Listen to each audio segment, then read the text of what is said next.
Hey, hey, hey, hey. Good evening. This is PegLegCraig, and coming to you tonight from home. I've been on the road a couple of weeks. I was in Virginia for a week, and it was a very nice time. I enjoyed it very much. And do I have sound? Damn, I have no producer to tell me. Hello? Okay. It appears I have sound. I don't know why my microphone's not working.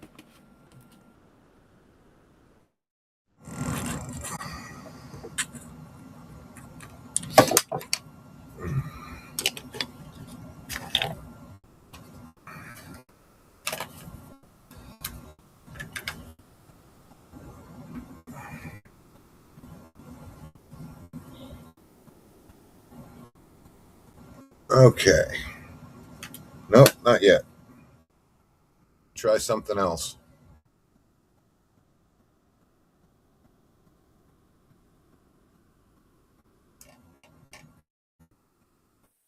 Uh, hmm.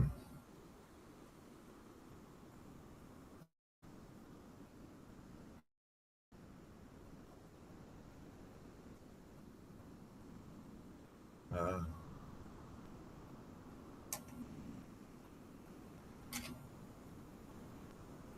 all right.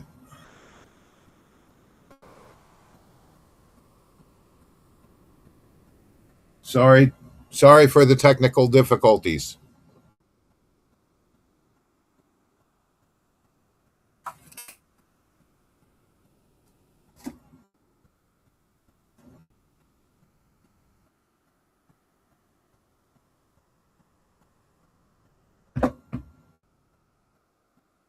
Okay, if I'm going to get this to work, I need to restart. I'll be back in a moment, folks. Sorry.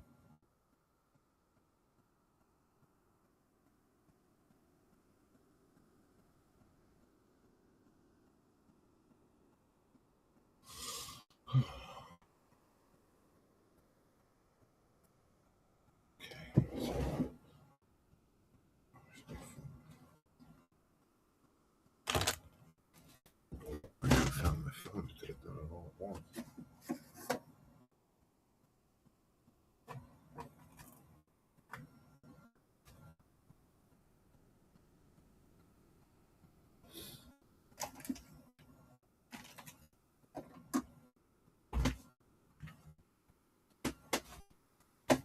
Oh, great.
Oh, I guess we're back.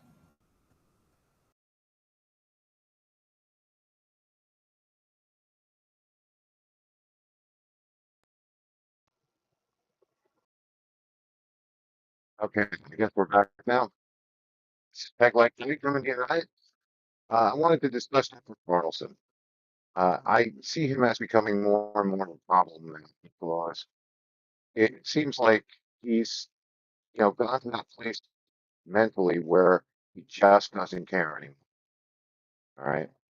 Now, one of the things that I wanted to point out was if you notice, these people will tend to track with people who have a like mindset or who have a similar agenda to breaking down the country, to destroying, Trump's chances of putting an economic miracle together. And, these are all the companies that, are kind of involved with Tucker Carlson. All right. Like, we'll get into his companies in a minute. But I mean, for a good example is Black Rifle Coffee. Now they, came out with their America F yeah commercials and all that, got everybody all into the system.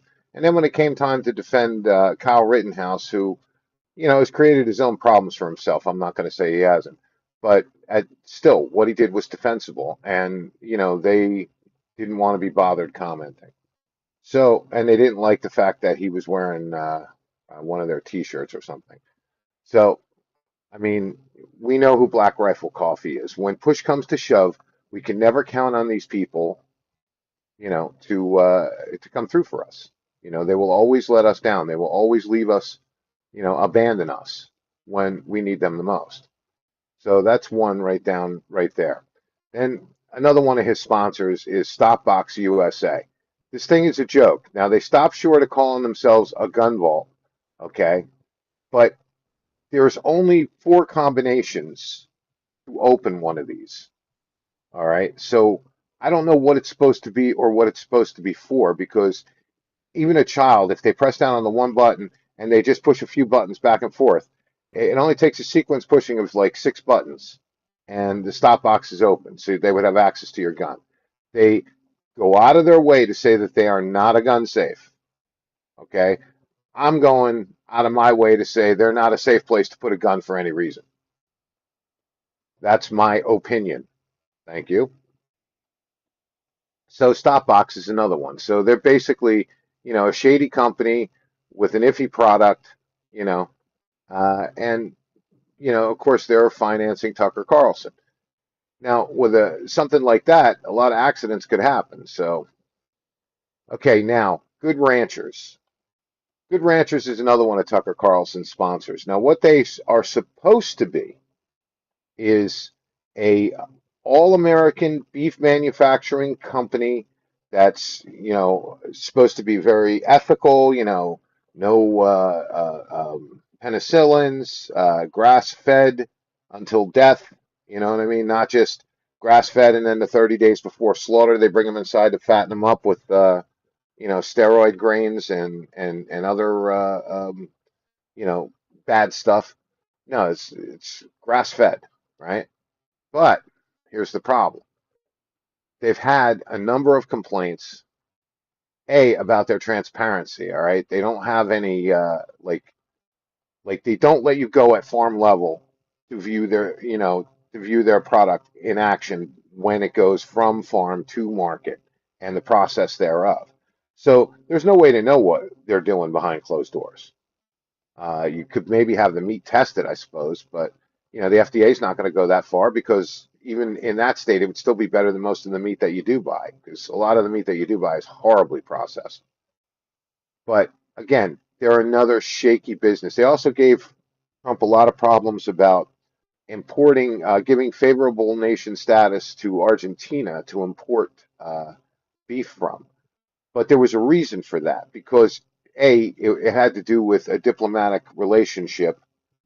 Okay, and I don't necessarily like that economics gets brought into it, but it's inevitable, so there's really nothing you can do about it. But more importantly, it was so that the United States didn't corner its own market. Because I know we say, well, buy American, da, da, da.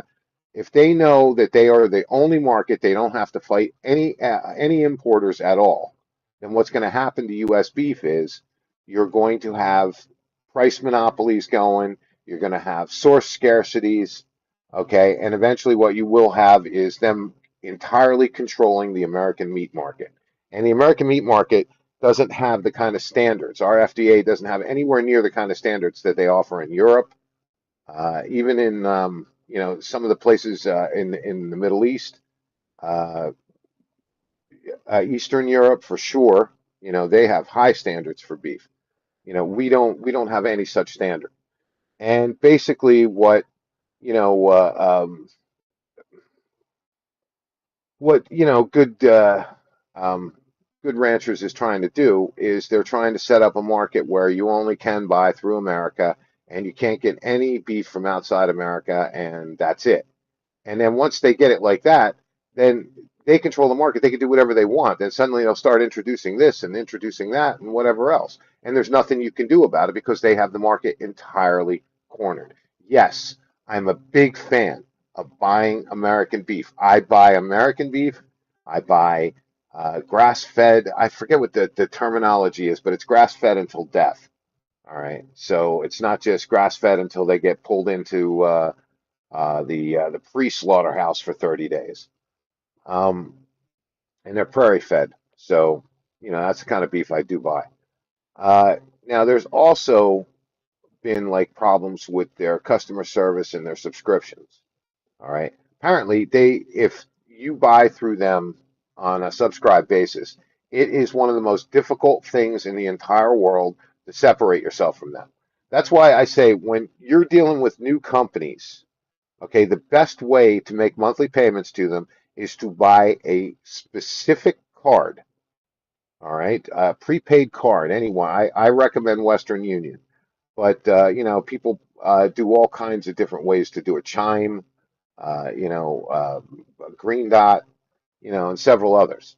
And what you do is you open up your situation with them using that card. And if for some reason you want to unsubscribe and they give you a hard time, all you have to do is cancel that card. And there's nothing they can do because they can't pull it off by your account. So you cancel that card and it's done. All right. That's how you beat these people that come with that subscription stuff where you can't get out of a subscription. That's just ridiculous. It's ludicrous. And a lot of companies are practicing that. As a matter of fact, I won't be able to do it tonight, but I want to show you. I'm going to actually do a content piece on it this week. There's a phone scam going on. Well, you know what? Let me not go there because we're sticking with Tucker Carlson sponsors. Okay. So they've had complaints to the Better Business Bureau regarding shipping, packaging. Some of the chicken leaked. And again, as I mentioned, the subscription model that they use, not great. Hard to unsubscribe. Uh, you've had people that reported issues with dry ice melting during transit and, also getting unauthorized credit card charges on their cards. All right. This is another one of Tucker Carlson's sponsors. See, they're just all lining up like this. Now, I know you could go through anybody's sponsors and you can always find little things, but these seem to be something, a little bit more than that. And they all seem to be like, companies that are well known for letting us down when we really need them, you know. So, well, I mean, I won't say Stopbox USA is, but I'm saying that it puts out a crappy product I really don't understand the purpose of, and you advertise on Tucker. Oh, well, then it must be, top notch. Well, it's not. Let's also I want to take a look at what like Tucker Carlson owns a few outlets, right? Now I want to do something on his partner Neil Patel because Neil Patel, who was like Tucker Carlson's like college buddy or something like that. All right, they go back that far. He helped form the Daily Caller with Tucker Carlson on their own. So, I mean, their partnership goes back a long way. And Neil Patel is Mr. AI right now. And he's really, really pushing AI. He has a company. I don't know it off the top of my head, but I'm just giving you a little background on him. He has a company that does rate and evaluation and everything off of AI. All right. It is fully committed to AI. And, again, I don't know how many of those ventures Tucker Carlson is involved in personally, but I will say that, his partner is all in on AI.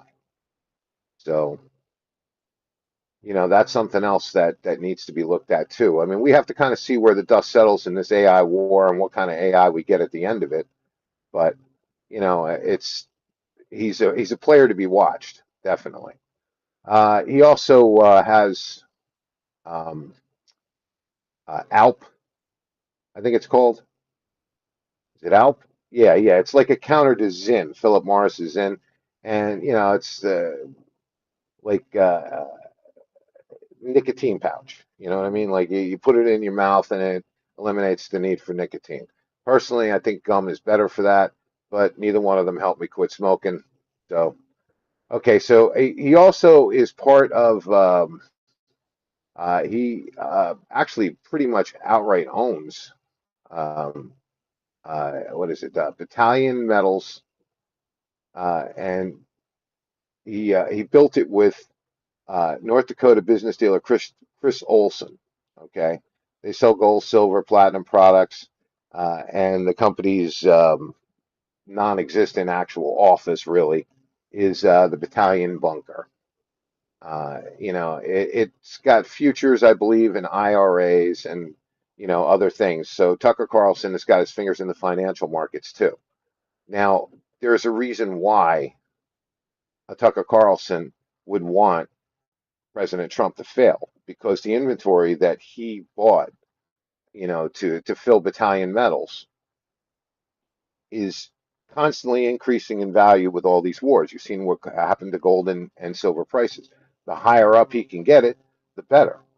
That also means that, um, creating disruptions and, creating uncertainty in a time of war generally tends to drive up precious metal prices.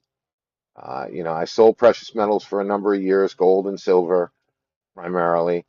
And I watched how certain people played the markets. I remember when it was like $10 when Obama took office, and then I thought I was a big wig selling them off for like 30 a piece, you know, because I was pulling 20 a skin on those.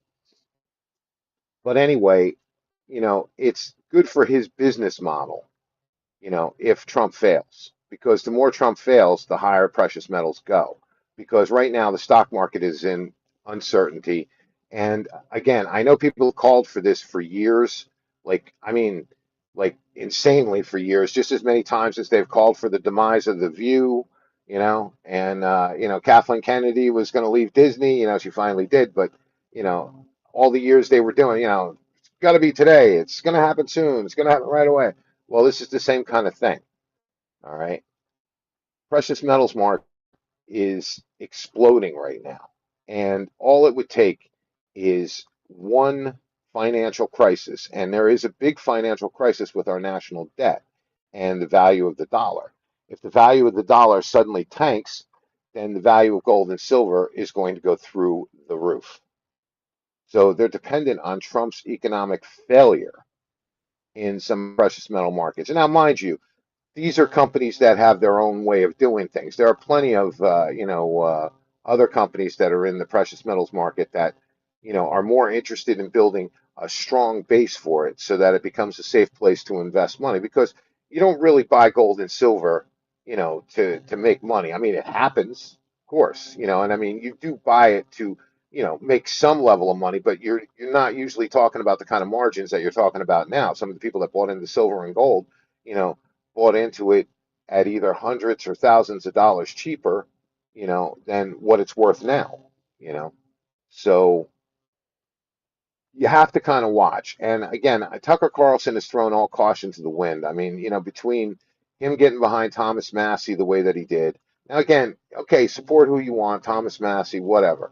All right. But it was like he acted like the entire country was destroyed because Massey lost. I never saw anything like it.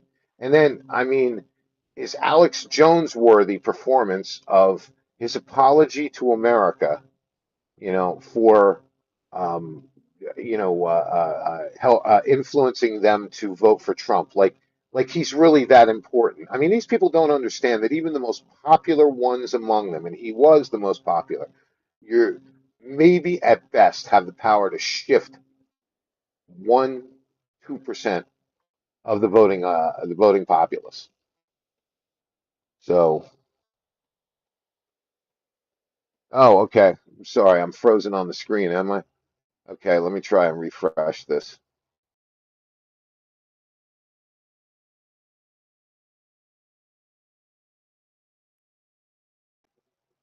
Okay, I think I'm moving now. Look like it. And so, you have the unscrupulous commodities brokers. And plus, you don't know what kind of commodity paperwork that they're holding, what they're into futures wise.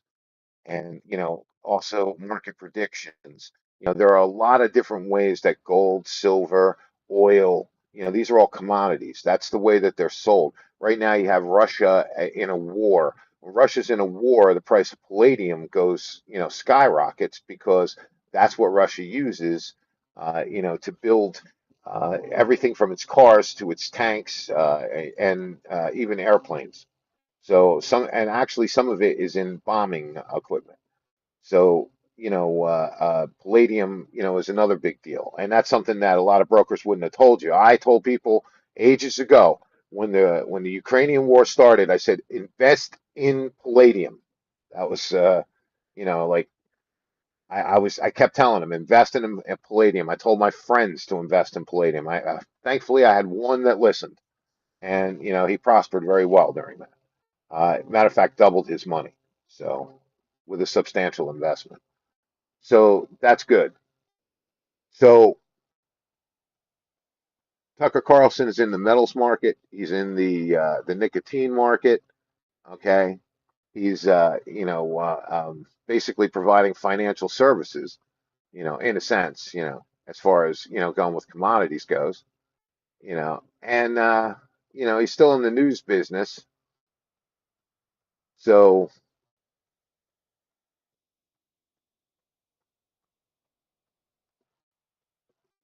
he, there's a company that he owns that I don't know much about.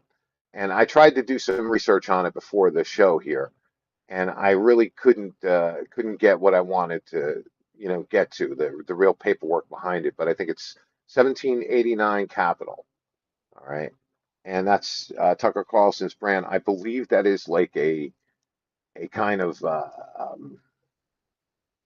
like, I don't know, an venture capital type of thing, like Mitt Romney used to be into. I mean, I'm not sure, but it seems like that's what it would be. And there must be a value system to the 1789. I don't know. There must be something to the name of it or whatever. But again, he's a person that's heavily involved in, finances, and he may be well leveraged that America doesn't succeed, and he's doing his best to try and, protect his investment. So that's something that, you should keep in mind when you're listening to Tucker Carlson. And again, I can't warn you enough that the people that are sponsoring Tucker Carlson all seem to have these sort of ethical boundaries. Now, there's one connection that I can't make tightly, so I'm going to make it loosely, but I don't think it's an unfair thing. Teddy Saggy. I don't know what you know about him, Taggy, whatever. Uh, he okay. He owns ExpressVPN. He owns Cape Technologies. All right, Teddy Saggy. He also owns all these VPN services: CyberGhost, Private Internet Access, and ZenMate. Sorry, Jeremy, that's who owns Private Internet Access. I'm talking to Jeremy from the quartering. Not that he hears me. World Brand Lab is another holding of Teddy Saggy. Now, Teddy Saggy, let me try and explain to you what this guy is. Okay, he was an Israeli investor. Right now, I believe he lives between Israel and Dubai, of all places. He is not a Zionist, if you will. Okay, he's kind of he's cagey about how he feels. I mean, he loves Israel, but he's not a real defender of the land, so to speak. All right, he's invested in England. I think it's in Old Holborn. That's one place. I'm not sure where the other one is. It's right there. It's Camden Yards, I think. Like Peaky Blinders area, Camden Yards. Uh, he owns some of that. Now, what they're doing over there is they're creating apartments and offices, like startup offices, where if you're first opening a business, you don't want to go through a process of, creating your own office. You rent office space from something that's pre-furnished. And Teddy Saggy owns several companies that do that. This one I think is called Labs. And So what he's big on is sustainable stuff. He seems to be big on, things that involve, getting us to a carbon credits type of situation. That's what he tried to do in Holborn and Camden. Is he's making these sustainable, offices and apartments, and everything is run on hybrid, which means that eventually you're going to live in an area of rolling blackouts and complete carnage, because that's generally what happens in these hybrid situations. It depended on who and how unscrupulous the people are who are running it. Now, Teddy Sagi is a kind of anomaly. Now, really, he doesn't have a direct connection to Tucker Carlson other than he advertises two of his companies on Tucker Carlson's show. All right. Again, those decisions don't come from him, they come from people below him. He may have absolutely nothing to do with it whatsoever, but it seems to suit his business model to go along with Tucker Carlson. All right. And when you add in the other guys, the useless gun holder box, because I'm not going to call it a safe because they don't call it a safe.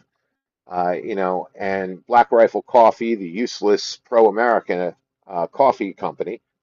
Um, you know, Yet in something like this, now you've got, these people that are, woke right. They're like, sustainability, doing all the things that the left likes to do, getting us into the carbon credits system.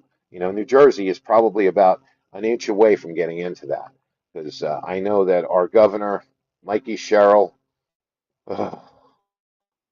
is far to the left of Phil Murphy, our previous governor. So it's only going to get worse from there.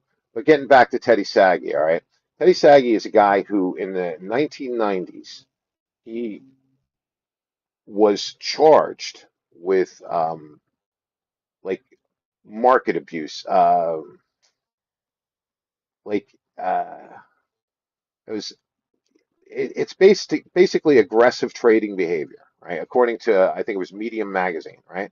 So he was convicted in Israel for stock manipulation and securities offenses, uh, he, the artificial inflation of share prices, um, and he ended up actually going to jail for it. Now, that would be the kiss of death for most people that get involved in investments, but not Teddy Sagi.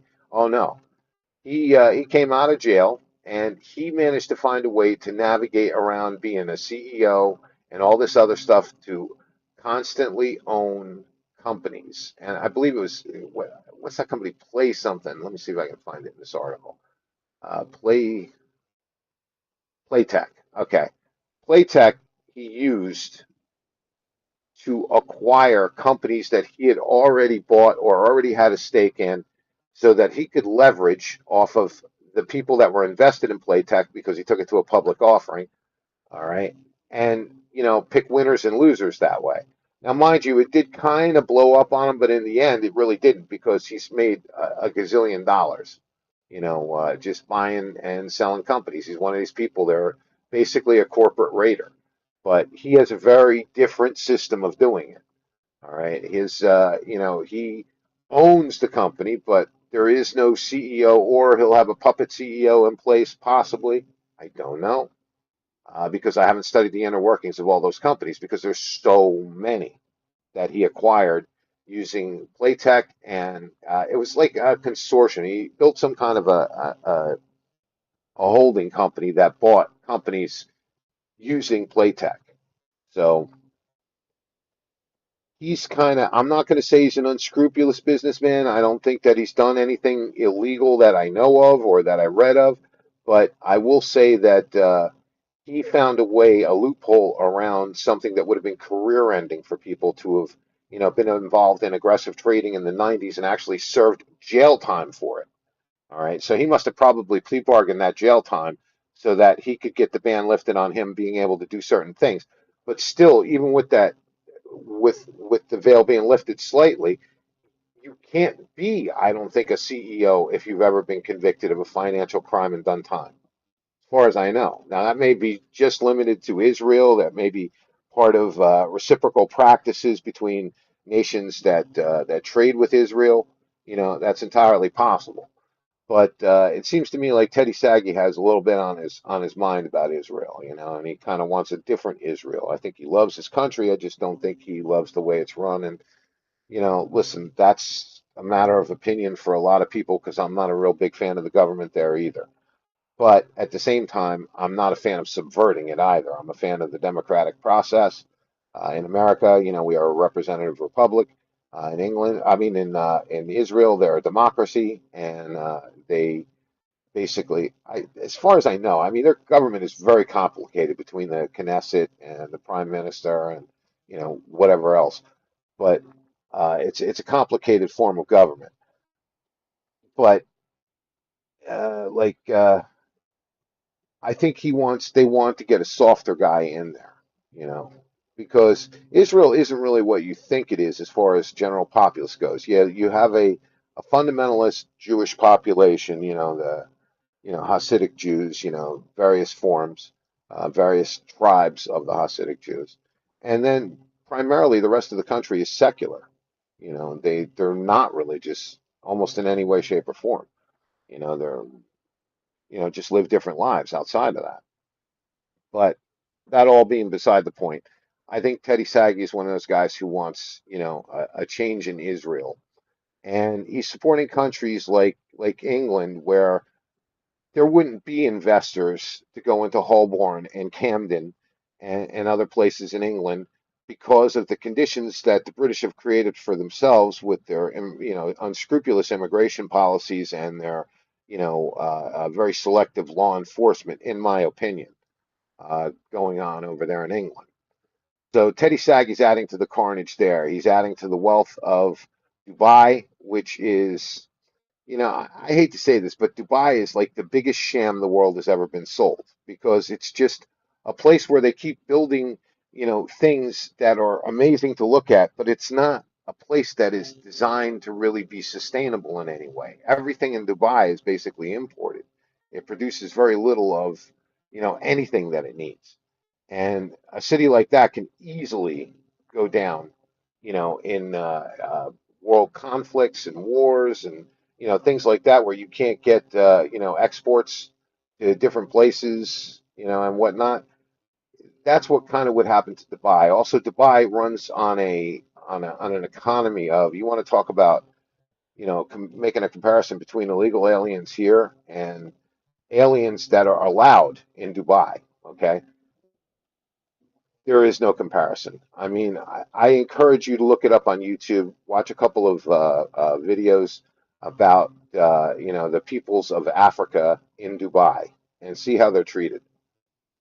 It would be enlightening and eye-opening. That's all I'm going to say about it. I have no opinion on it.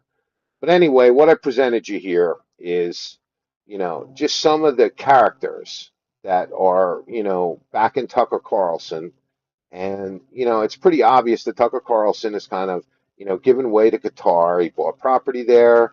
He, speaks favorably of them. He's been defending Sharia. Even Megyn Kelly complimented him on defending Sharia. Oh, isn't that wonderful? And Megan, why don't you go over to one of those Middle Eastern countries and walk around without a headscarf and stick a mic in people's faces before you tell me about defending Sharia, okay?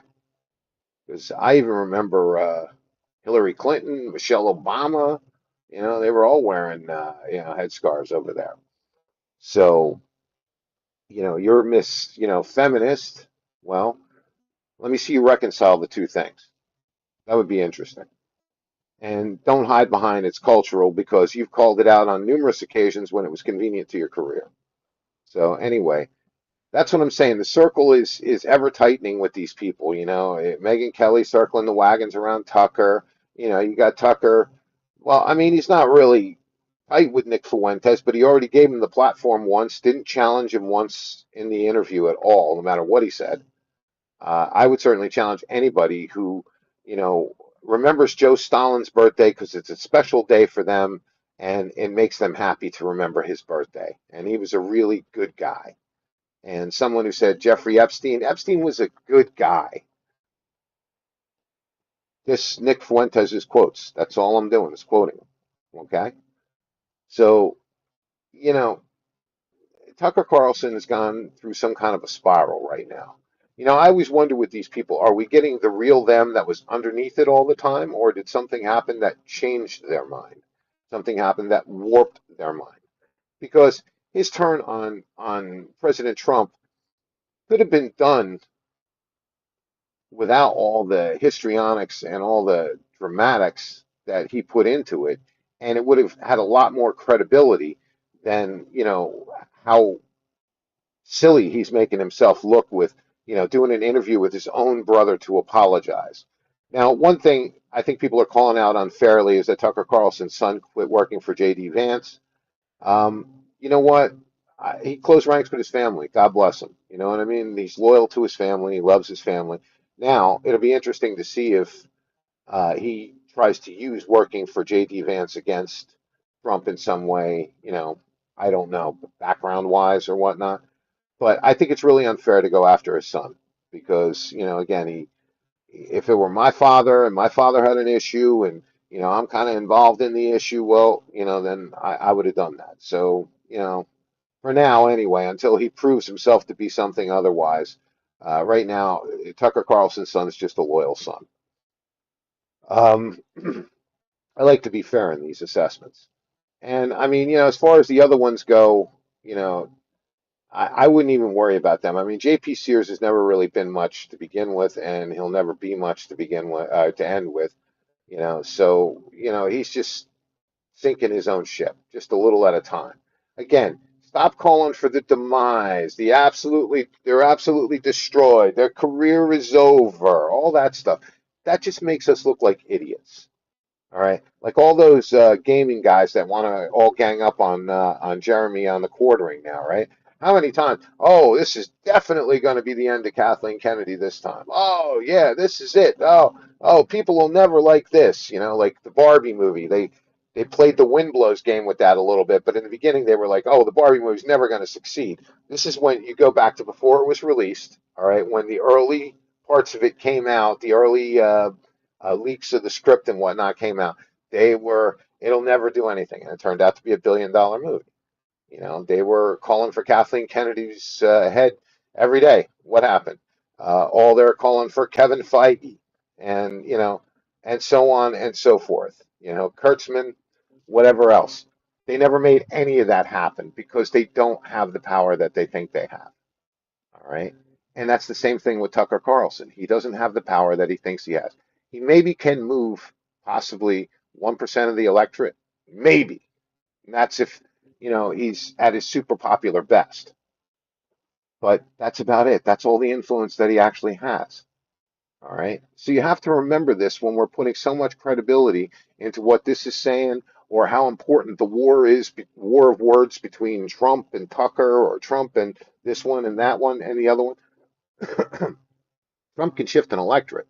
None of these people can shift an electorate, certainly not on their own. And even joining as a consortium, you know, of thought, unified thought, uniminded, basically, like the left does, working out of one brain, um, they can't do anything. They don't have any power. You know, you saw what happened with Thomas Massey. They all threw their strength behind him. And what happened? Thomas Massey got crushed. Oh, and they like to say, oh, well, his opponent still didn't spend as much as Thomas Massey did. And Thomas Massey is the incumbent. Incumbent starts at an advantage. Okay? So if these people had any real influence at all, Massey would be flying high right now and in everybody's face. But that still gives us a whole lot of time with him at the wheel there before he gets out of office. So I expect more disruptions as he goes. I mean, I don't necessarily hate the guy, but he's one of these guys that lets us down when we need him most. I mean, I can't understand why Trump keeps backing Miss Lindsey Graham, the Grand Dame of Congress. I have no idea why. All right. But like, as far as Thomas Massey goes, he's another one of those people that will always let you down when there's a crucial vote. He talks a good game. He seems like he wants what he wants, but why wouldn't anyone have voted for the Voting Act? I mean, why wouldn't anyone have done, why would anyone have voted against that? Save America Act. Why would anyone have voted against that? How could anyone with any principles, no matter how much they try to sound high principle because Trump invaded Iran, how many of them have high principles if they vote against that? Even for the purpose of leverage. What leverage did you gain? What leverage did you get? What good did you do the country by going against it?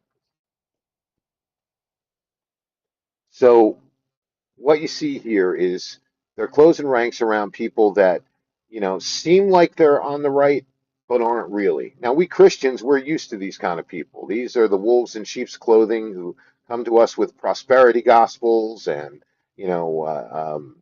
tell us that everything's going to be fine. Some are nihilists, believe that hell's going to be annihilated. Some believe there is no hell. All these people are preaching a false gospel, just like the people that, allow the rainbows to run the church. Okay. And I'm not talking about Noah's Ark rainbows. It's the same idea. All right. They don't have enough to influence the overall, but they do have enough to influence small pockets.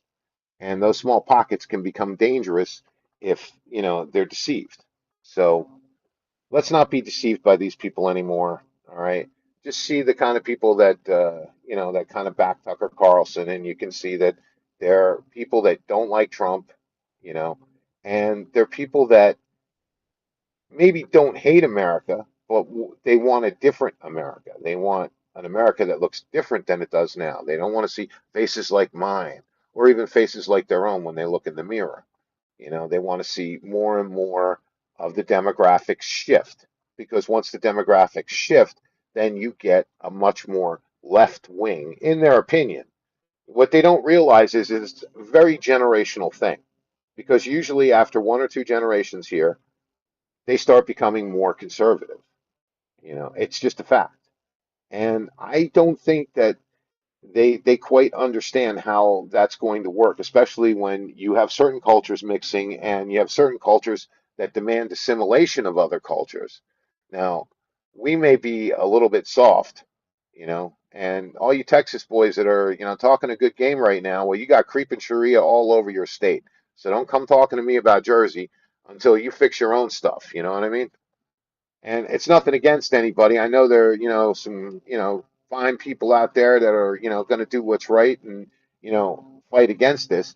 But at the same time, we can't act like, well, we'd never take this in our town. And then I could probably point to a town that's two towns over from you where they are taking it. What are you doing about that? So there you have it. Anyway, let's not let them divide us. We've already shown that they don't have the influence that they thought they had. All right. They've been crushed badly. Trump, just about every pick Trump made, as a matter of fact, I believe it's every pick, but I think there's something in dispute in there. But from the looks of it, every pick Trump made was dead on target, and they all won. So, these people, again, the best thing to do is ignore them. All right, let's move on. I know I wasted a lot of time and I bloviated a little bit, but I wanted you to know I looked into Tucker's sponsors just to see the kind of people that they are. I believe our girl is free. Last I read, she's been freed from.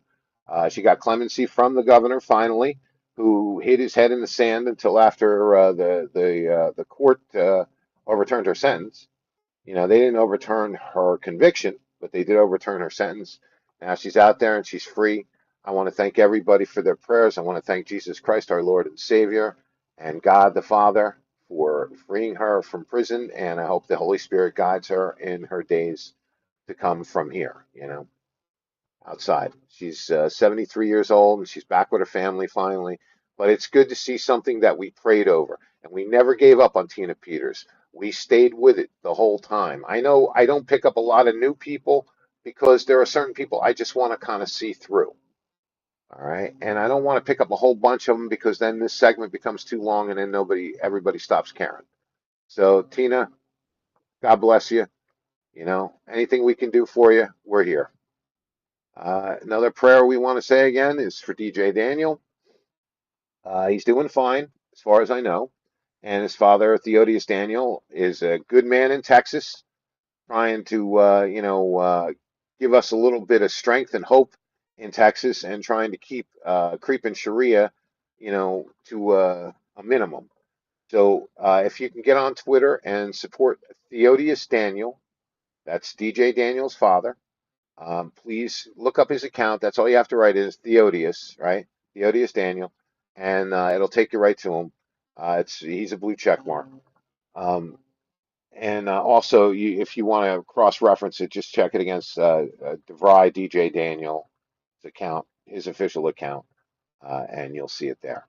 So anyway, God bless DJ Daniel. God bless that he goes around to other sick children and even ill adults and whatnot and provides hope and inspiration and comfort to those people. This is a fine young man. God bless him. I don't want us to forget that we have to start going after these judges. I think now we've gotten to a point where if we have judges that are going to create a revolving door, let these people out onto the street and do whatever the heck they want and create carnage and kill people and harm people for life and burn people on subways and everything else, then we got to start holding these judges accountable, because it won't be until we're holding them accountable that we will get the justice for people like Irina Zaratustra that is deserved. So let's not forget that beautiful face, and let that beautiful face remind you we still have a war to fight. You know, let's find a way to maybe get a hold of our legislators and find out if there's a way we can get a law against judges who maybe guessed wrong too many times. I mean, if you can hold a doctor liable for malpractice, why can't you hold a judge liable for malpractice in who they let go? Because, they're basically unleashing diseases on society by letting these people have revolving door bails, no bail, cash bail. Write me a note and it'll be okay. You know, that's just unacceptable. We continue to pray for Andrew. Oh God, I'm sorry. I know I do this every week, and I'm sorry. I'm a little bit scatterbrained. Uh, what do you call it? Wolf, of course. Thank you, producer. Uh, um, I'm sorry. It just caught me a little off guard.